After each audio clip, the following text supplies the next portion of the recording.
action. Hey guys, it's Jim again from Addessi Plumbing. I want to show you my boiler in my personal house. I live in a beach house, so there's no room for anything.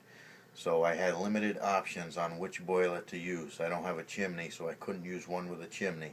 I had to use a boiler that direct vents directly outside. And I went with a condensing boiler. We went with a quiet side for my house. I got to finish up the carpentry and insulation, but it sucks its own air in and exhausts its own air out. No need for a chimney. You can, because it gets its own air and exhausts its own air, you can stick this in a closet. Most boilers you can't do that. And this is a combo unit. It does heat and hot water. When I need heat, it goes through all this congratulation. When I need hot water, it goes right here through a tempering valve so I don't get burned. And there's my hot water. It's fired up right now. I don't know if you can hear it, but it's very quiet. This is how these have to be piped. This is 1¼ inch copper, 1¼ inch copper. And it goes just like this. 1¼ inch. This is called the primary loop.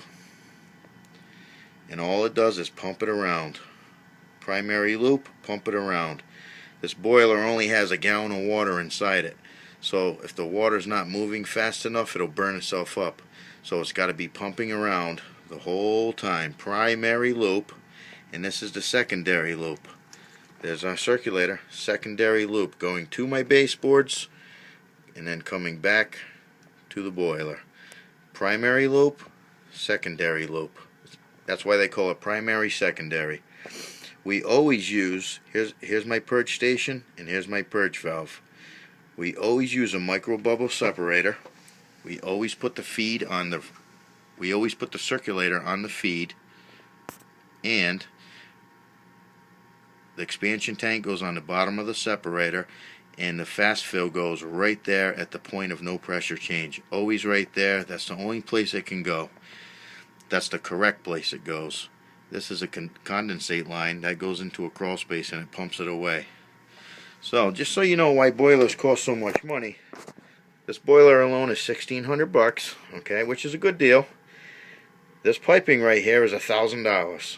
So there's $2,600 just in parts, what you see right here. Then labor is going to be another couple grand or whatever the guy charges for labor. So I just wanted to show you what I have in my house. Thank you. Cut.